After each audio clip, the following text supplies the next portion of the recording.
We're going to cover three key things. Number one, how to build hyper-target searches to build lead lists. We'll discuss how to process and work the lead list within Sales Navigator, and how to leverage alerts to nurture prospects. So let's go ahead and dive right in. So I got LinkedIn pulled up right here. If you're not sure how to actually get to Sales Navigator, this is the regular link that everybody goes to. On the upper right-hand corner up here, we hit Sales Navigator. This will open up a whole new window which looks just like this. Now you can see here up top, you can see there's home, accounts, leads, messaging. You can do searches right here for lead filters, account filters, your saved searches, personas. There's a newsfeed right here and some other things too, which we'll cover all those things in just a little bit in our step-by-step training. So first off, let's discuss how to actually build the lead list. One of the cool things that's been added recently is an AI search right here. For example, you could type in an AI search you're looking for to build a specific list. Let's say, for example, you're looking for software CEOs on the West Coast with 50 employees. And then we hit search. Let's see what happens. Let it load up. Boom, there it is. And within a couple seconds, it pulled with this AI search, which is variant conversational intelligence, 11,000 results. Now, it looks like an okay list right here. And you can see here, it shows you some of the filters they have here from inside Oregon plus two other states, which I didn't actually say states. They just chose those states. It had CEO, a company said 11 to 50, includes a keyword search as well. So this may or may not be accurate, but just like anything else, whether you're using a ChatGPT 3.5 or 4 or whatever version it's on right now when you're watching this video, you can also continue to refine down a little bit more. For example, you can search for recently changed jobs, search release read your profile, past colleagues. So let's say maybe we want to go a little bit deeper. Let's just choose one of these for past colleagues. Let's see what happens here. Now it's processing. And now niche down even more. You can see here, now it's shown even more filtered down to 95. So this may or may not be a better list for you as a result. Again, just like any type of conversational intelligence, the more specific the prompt, the potentially better results you're going to get. So it works pretty well, generally speaking. Now, I personally still like to create my own filters. So I'm going to show you how I can do it next, just because when you type in your own specific prompts here, you may not know all the filters you may want. And when you can see the actual filters and prompts are already available, it makes it a little bit easier. Let me go ahead and show you exactly what I mean. So let's go ahead and go back to the home section here. Let's go to lead filters. And you can see here, and you still have the AI assisted search right here, but you can filter down by the company, the role, personal information, to buyer intent, best path in, recent updates, and workflow. So this is just a really nice place for you to utilize to really improve your quality of search. So let's go through one by one what each one is. So this one is current company. So in here, you can put in whatever current company that they're at, all right, which is very useful, okay? Company headcount. This is great to have as well, because depending on the type of business size you're going after, if you go for, say, enterprise, you're obviously not going to be going after company headcount, self-employed, or 1 to 10 or 11 50. On the flip side, let's say maybe you sell to SMB and mid-market, but you're probably not going to be on the 5,001, 10,000, 10,000 plus potentially for a headcount. So this helps you kind of niche out base size a company as a result, which is really useful. Okay. You can do past company if you like as well. If you work for a past company, you can do company type. So whether it could be a public company, privately held, nonprofit, education institute, partnership, self-employed. So this is all again very, very useful. If you sell to, say, SLED, government agencies, you choose that as well, which is really nice. You can have maybe a headquarters. So for example, perhaps if you are in a geographic territory where you're only allowed to sell to certain businesses that fall within maybe certain parameters of maybe a state for the headquarters, this is really useful as well. All right. Let's take a look here. You keep going to role and function here. So this is for the role part, the function.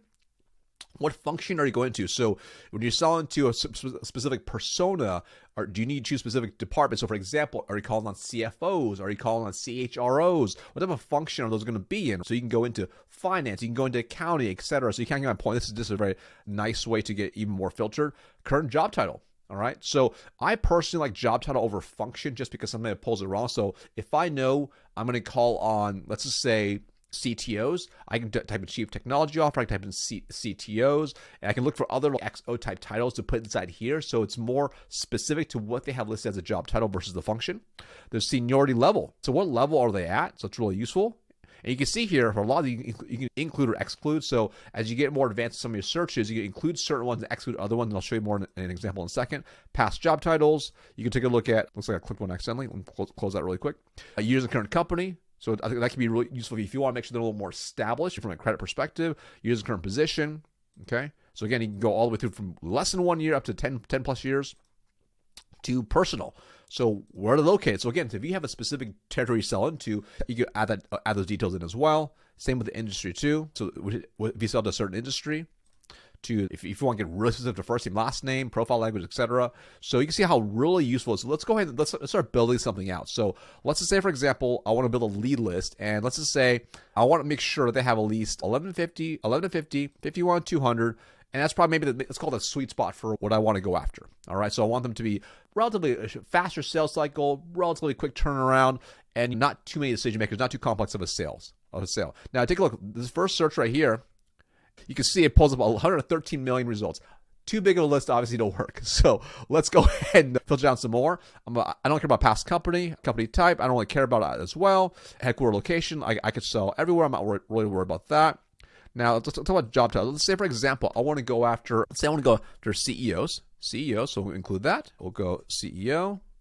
Make sure we don't miss any of that. Group Chief Officer, maybe want that title as well.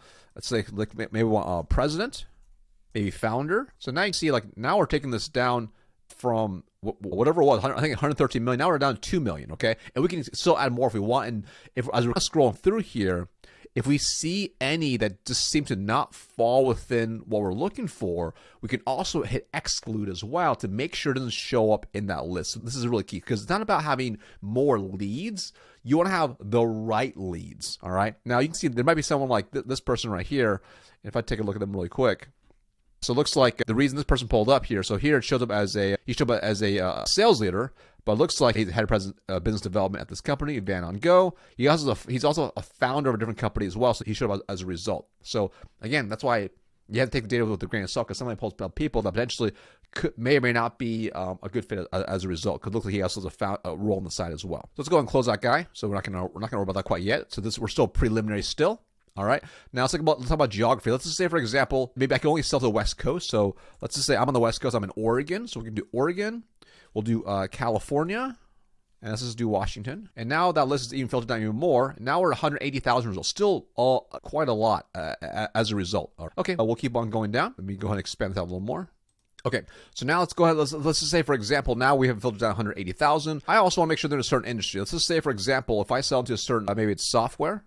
Let's include, say, software development. Let's call it software development. You obviously can get more specific. So I want to give you an example. But now suddenly, it's gone from literally millions of prospects to 8,000 plus results. Let's just say I feel pretty good about that right there. Now, let's just say I also want to make sure that they've been in business for a little while. So a little more, hopefully a little more stable. They've been around for a while. They have credit history. They're a growing business. And hopefully they're going to be around for a little bit longer. So let's just say I want them to be around for at least 6 to 10 years and more 10 years. So we'll go filter that down a little bit more. So now we're at 7,000. Hey, it's pretty good. Now we're at 7,000. Okay. Now, maybe I don't care about schools or groups. We'll leave it as it is. Now, here, this is really neat. So I love this buyer intent one. So this is a buyer intent. This is relatively newish, but these are ones that potentially they're most likely to respond to outreach, and they potentially may express an interest to your company, your solution, etc. So for example, here you can see here, follow my company. Lisbon Zero looks like with this list. All right, but maybe view my profile recently. Okay, let's see what happened. Let's see if I can throw this on here. Looks like these 4 people have looked at my profile recently, which is pretty neat. And if I take a look here, I'm not sure why this didn't show up, but it looks like he does follow my company. So I'm not sure why it didn't show up properly when we took a look at that. That could be a relatively warm lead for me to reach out to as a result. Now, as of right now, I'm not trying to get super specific to like 1 or 2 leads. I want to build like a lead list that actually works, build an outreach campaign, and just do a multi-touch sequence. So I'm going to keep that off right now, but good for you to know that is there as well for finding potentially some nice higher buy best path in. So this is also a neat way as well. So you take a look at connection. Are they a first degree connection? So you directly connect with them already on LinkedIn. Maybe they're second degree. So maybe I want to say, for example, I want to see if they're a first degree. Let's see if they're a first degree. Are we 21 people? So not that many. So out of the 7,000 plus, only 21 people I'm directly connected with. So we're going to add that to the list. Let's take a look. Let's just say I also want to have a secondary as well. So at least we have some mutual connections. We're 2 degrees away. So boom, that's pretty good. All right, so we're going to keep those 2 right there. You can take a look at, you can also see if they are, minimize this. Connections of somebody maybe. Again, this is a very useful feature, especially if you have a pretty well-connected friend that you can maybe leverage them and they have a good relationship with maybe a specific industry to potentially do an intro as a result. So you can see how powerful some of these prompts are that you don't really have unless you can really think off the top of your head that specific AI prompt, all right? You take a look, are they past colleagues, share experiences? Very nice. Now, what I also like are recent updates. So recent updates are neat little filter searches here. So this shows here 51 people within this 2,000 list. That was at 113 million, I think 113 million. Now we can even filter down to 51 people that change jobs, which makes it for an easy prompt to do a reach out on. But if I go down like this, boom, you can see here. Now out of those people, 51 people change jobs. All right, so that's pretty interesting. I'm gonna keep that one turned off, or perhaps I want to see if they've posted on LinkedIn. So this is great because if they're pretty active on LinkedIn and they're posting on LinkedIn, that gives you another great outreach channel to reach out to them aside from doing outbound calls, emails. Now you can also engage on their posts. You can like their posts, you can repost their posts, you can comment on what they're commenting on. It tells you a lot of really neat things you can utilize as well. And also, if they're posting consistently on LinkedIn, you can leverage that as a way to have a conversation with them too. So I'm going to turn that off for now. Mention the news. Again, this is pretty neat as well if they've been mentioning the news. So you can see how neat that really is to be able to pull out information too. So I'm just going to leave it out for now because I want to keep a pretty good list. So you can see this is pretty neat. You can hit persona. Persona are they in? Are there any lists that you've already built for account lists or lead lists? If you have this feature in people's CRM, you can enable that. Maybe people you interacted with. So I like this one as well because if you build a list here and you're working your way down the list and you want to make sure that list is like shrinking over time, meaning once you have done your first outreach, you don't want to see them in the list again. You can also hit exclude. So I'm going to say, let's say for example, I want to exclude people I've already messaged or have seen the profile or view the profile already. And then you can also include or exclude other saved accounts as well. So now we went from having that list of millions of people on it to now filter down to hopefully relatively like qualified prospects. So these are prospects between 11 employees up to 200 plus, ideally executive titles in the CEO type of role or president type role or founder type role. They're located in the West Coast territory. They're in software development. They have at least 6 to 10 or more than 10 years experience. They've been around for a while. So they're not just hopefully creating random saying that they're a founder of 25 different companies, right? Like some of those people do, and they're not really actual legitimate good prospects. So you can see now we have done it so this is really neat. So now what I can do is I could just manually start saving each one, or I could hit save like this. Select all the context. Let's pause while this loads. Okay, now let's load right here. So you can see here, there's a couple of neat features I can do right here. So now I can save these to a list. So it selects 25 at a time. But let's just say, for example, I want to create a list. We'll call this CEOs West Coast Software Development. And let's just say, for example, I want to know it's under 200 employees, less than 200 employees. Boom. We're going to save that, hit save, and now we're saving that list. Okay, so these are the ones that I highlighted here. So for example, let's say I assume they're all really good. Now on the flip side, maybe I didn't want to select all of them. I want to do a couple at a time. I can just choose a couple, boom, like this, and do the same thing and just add to that same list right here, as you can see. Really neat. Now, what you could also do as well, which is really useful, this is what I like to do. I like to save the search. So I want to save the search right here. Now it's saved, okay? And now you can also manage your saved searches like this. So boom, just like this. Now it's saved here. Oh, there you go. You can see it right here. And it pulls up right nicely. So you can view that specific list again. And you can keep working on it. So now you can go in here, start working the list, and start messaging each person and just making sure you're progressing forward to the next stage in the process. Now, from a workflow perspective, you have a couple different options here. So some people like to build a list a little bit and then start working lists, start reviewing, taking a look at the profile, and then start sending them messages, which we'll cover in a second, right? You can do that if you want. I personally like to batch. So for example, I prefer to first build a list. Let's just say, for example, if maybe my list I built didn't have 2,000, let's just say maybe it only had, let's just say 20. For example, I'm like, okay, it's not gonna be enough. I want to make sure I have at least 100. So I might do another search now, again, and add it to another save list as well. So this way I can make sure I have what's called 100 leads. And now I'm gonna go and batch my outbound as a result. So I like to build a list first and then work that second. So a couple different ways you can do it in terms of how you want to do from a workflow perspective. Okay, quick correction, because I want to make sure I show you exactly where to save it to a list. I forgot to mention I have a separate extension for a tool called Apollo. So earlier when I added the leads to the list, so not to the save search, but to add it to the list, I accidentally added to my Apollo list, not my Sales Navigator list. Let me show you this to you again. So let's say, for example, if you know these 25 people, we want to add to a list that we for sure want to work specific, want to do outreach. We're like out of the 2,000 plus, these people, these 25, we'll say, for example, are ones I want to make sure I work in a specific list. You can hit save to the list up here, up top. So not here. This is actually for Apollo, which is different for another video, but I'm going to save the list right here. Let's just say I'm going to create a new list. This one we can call CEOs West Coast Software and less than 50 employees. And you can add a description if you like, but that's good for now. Now it's all saved. So now if you want to access that specific list to work that specific list, the even more niche down list, you can go to leads here, like this, and then you can go right to here, the CEO's West Coast one we just created, and you can start working that list. And you can see this is really useful. We're going to cover do messaging in just a little bit, but you can see there's some really neat functions here, which we'll cover in just a little bit of how to actually utilize this part of the lead section of Sales Navigator. Now, before we go into actually how to do outbound, I also want to show you another way you can also build a lead list as well. So we'll go back to home here, and you can also see here, I guess I could say on the same page, but you can go to account filters right here.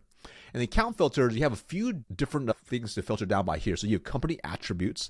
So that's, for example, annual revenue, company headcount growth, headquarters, industry, number of followers, department headcount growth, fortune, and technologies used, spotlights, and some other neat things too. So let's walk each one by one. So for example here, you can do revenue here. So let's just say, for example, it's in USD. Minimum, let's just say minimum, I want them to be doing at least 2.5 to at least, let's take a look, 50 million, okay? Add that, boom. You can take a look. Now we have 2 million plus results. All right. Let's go down a little bit more. Let's say I want to make sure they're growing. So let's just say because they're not huge companies, but they're good size. Let's say you want at least 10% to, I don't want to do max. Let's say 10% at least. And we'll go back to the territory. Oops. I want to not do USA. I want to do, let's just say Oregon. Oops. California and Washington. Perfect. Okay. So now we're filtering down even more. Now to 15,000. Let's just say, for example, let's say maybe I want professional service, whatever industry you want. So let's just say, for example, I want to choose manufacturing this time. This time we're doing manufacturing. Beautiful, 2,000 plus. All right, let me minimize this. And maybe you want to take a look. If you care about number of followers, you can choose that. Department headcount growth. Maybe it's like, for example, maybe, let's just say I sell into the accounting. Let's say accounting, for example. Headcount, so let's just say, we want them to have at least 3 to 5. See what that does to the search here. Now we're at 504. Okay. If they're that size, they're probably not going to be a Fortune 500 company, so we're going to ignore that. Now, here's a really neat section right here, which are technologies used. So if perhaps you sell a competitor one of these tools, or you have a complementary solution to a different tool, you can take a look and see what they're using. So let's take a look. Maybe they're using Facebook Ads Manager. If they spend money on ads, they probably have money to spend. Okay, so you can see how this is really, really powerful to potentially search different things that they might be using. Let's take a look. Maybe they're using, let's just say, Microsoft Outlook. Okay, again, really powerful. So you can see it's a really neat feature right there. We'll just take that out for now. And then here, job opportunities. So this is nice. So you can take a look and say, like, hey, are they hiring on LinkedIn? So you can see out of these 504 results, actually about half of them, almost half, that's pretty cool, have job postings on LinkedIn. That's pretty neat, good to know. So hopefully that means they're growing or they have open roles, but they're down to spend money, if you will. Let's just say we're going to include that on there. You take a look at recent activities. So did they have any leadership changes? So that's pretty good to know. If they had leadership changes in the last 3 months, maybe that will be of value to you for going for some change management, or maybe it hurts you because it's unstable. It depends on what you sell and what industry you're going into. Maybe it's been a funding event. Okay, so let's take a look at the funding event in the past 4 months or 12 months. You can see they had some funding events. Now, by the way, because some of these are common filters you can just choose, that means if whoever's watching, if you're watching this, if your competitors are also utilizing these as well, they know how to use these things, you might reach out the same messaging. So just be aware of that. So for example, the mistake I see a lot of people make is, let's say you take a look at the funding event, you find out exactly when they raised money at Skydio, and now you're like, hey, congratulations on raising $3 million on series whatever. Everyone's probably having very similar messages. You want to be aware of that. Whatever everyone else is doing, you don't want to do the same as them. So hopefully that makes sense. Okay. You can see the connections that they have, first degree, whatever. If it's in your CRM, if they're saved accounts, if they're account list. So this is just another way, but you can see the difference is here in the account section, you're actually pulling up those companies specifically. So you can go in, I can pull up, let's say, for example, Skydio. I can pull up Skydio. And this is just really neat. So what I can see here is a little bit different. So you can see a lot of really neat things on here as a result. I can visit their website. I can see a recent account alerts. I can add notes here. I can take a look at insights that's being offered here in terms of growth insights. So you take a look at distribution headcount. You can take a look at new hires, job openings, personas. So this is just really neat. You can see who else people view as well. You can see what they've done on LinkedIn. So this is just a really neat feature as well. Now, one of my favorite features of part of when you're actually inside of the account and sales navigator. Now, this is jumping ahead a little bit, but you can also map out potentially the relationships inside an organization, so you can actually work them accordingly. All right. So not to get too ahead of myself, but that's a really neat feature as well within Sales Navigator. Okay, so far we discussed step one, which is how to build a hyper-targeted search list to create the lead list for you to start working. That's step number one. We discussed AI assisted search. We discussed filter search, how to help the workflow. We mentioned leads versus account. There are a couple things. Whenever you're watching this, just be aware, just like anything else, things change all the time. They move things around. So if we call something one thing now, they might change the name of it or they might move it to somewhere else, but the principle is still the same. So obviously apply some critical thinking skills. Okay. Now next, we're going to discuss how to actually prospect and work the lead list so you can start booking meetings and actually closing deals, and as a result of which is why you're even doing this to begin with. So there are so many different lead lists you can definitely create for sure. I gave you an example of one right there, and the example I showed you right in Sales Navigator is a prospecting lead list. So that's this one right here. And the prospecting lead list is one you're going to be actively working as part of. And that's going to be the first type of list you can have. And this is like just a really useful way to have this list, okay? The second type that's really easy as well is as you close deals, you can also create a lead list for those as well. Like literally close one deals with those decision makers. Because let's just say, for example, if you close, let's just say, pull prospect. So let's just say, for example, I close Martin Randolph, who looks like he's a CEO, found a couple different companies. Let's say I close him, right? Let's just say, for example, I close him at his current company at Osmond. And let's just say, for example, he ends up selling it and has a selling event, and he basically goes somewhere else after a couple years, and he founds a whole new company. Now, here's the thing. He may not remember me thinking hey, Marcus, I need to reach out to you for sales training.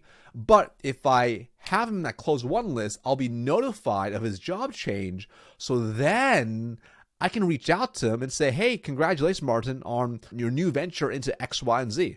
Really cool to see you at Osmond, go from building from scratch to an IPO and rolling out. Congratulations. Congrats to you. Obviously, I can tweak the messaging, but you got to get my point. That's just really powerful because you now have closed one deals you can follow back up on from other opportunities. Now, on the flip side, same thing with closed lost, okay? So let's just say, for example, if we had Osmond here, and let's just say if we lose the opportunity, we can still do the inverse. He goes somewhere else. We can still reach out and still congratulate him, right? Because maybe at his new venture, it might be a better fit. Who knows, right?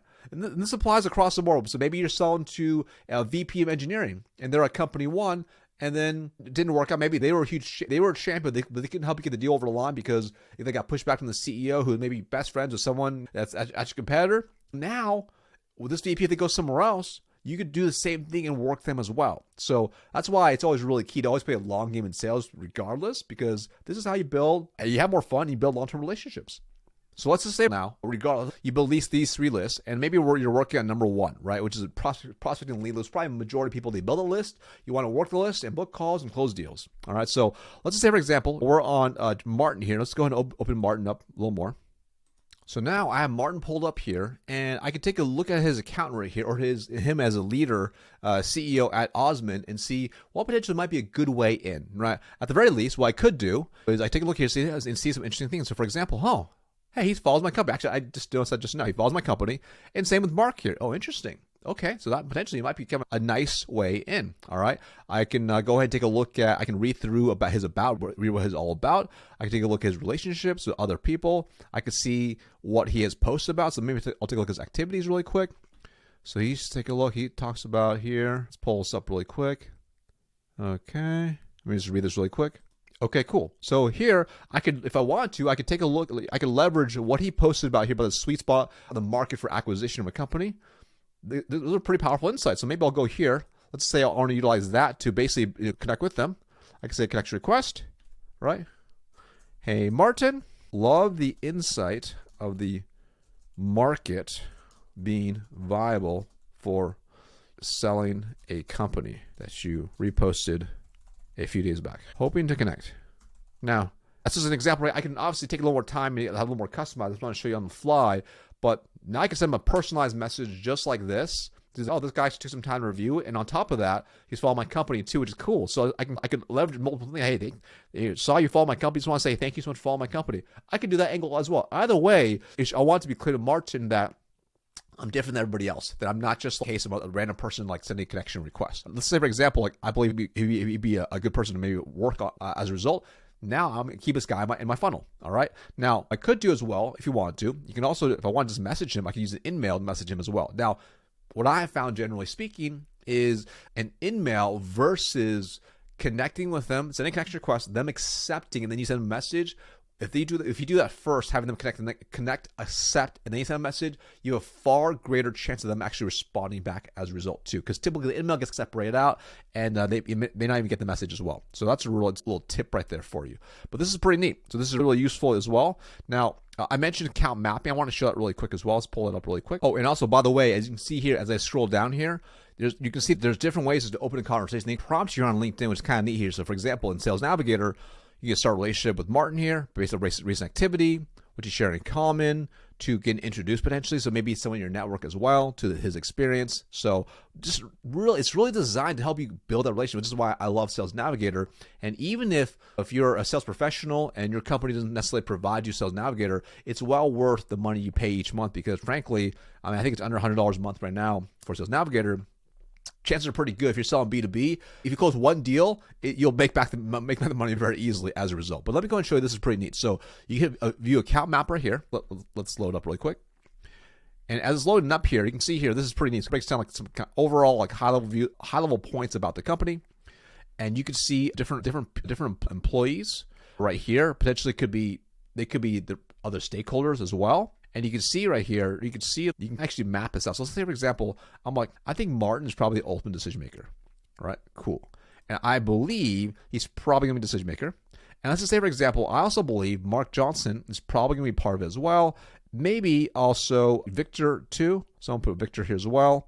And let's see if there's anybody else I see here that might be useful. So I'm going to click on this, expand this out. It looks like most of these are probably a little bit lower level. Let's go back to account search. Let's go back to the account really quick. Okay, cool. So here it is. So you can see here, this is like really neat. Now, let's say, for example, as I'm working this opportunity, Martin responds back. I'm able to open up a conversation, have a book call with them, and we get on the call, and we can have a conversation, and I'm able to map the deal. Maybe I find out Mark is part of this as well. I'm like, cool, Mark is going to be, he's going to be part of an evaluator, or maybe he's an influencer, right? So he can help us with the deal. Maybe he's going to be the procurement. I'm just making it up, right? This is not actually real. I haven't actually talked to Martin, but you get my point. So now you can visually start mapping your deal, which is just a really nice tool to utilize here. All right, so let's go back to the account view. So a couple other really key things as well is neat here, which I was trying to point out to you that might be useful for you, is you can take a look here, and it's not for every prospect, but sometimes they'll have other contact information here. So sometimes they'll actually have other social media handles. They might even have their email address. They may also have their phone number as well. So that's really neat. So that's another way you can get a hold of your prospects too, with using LinkedIn Sales Navigator.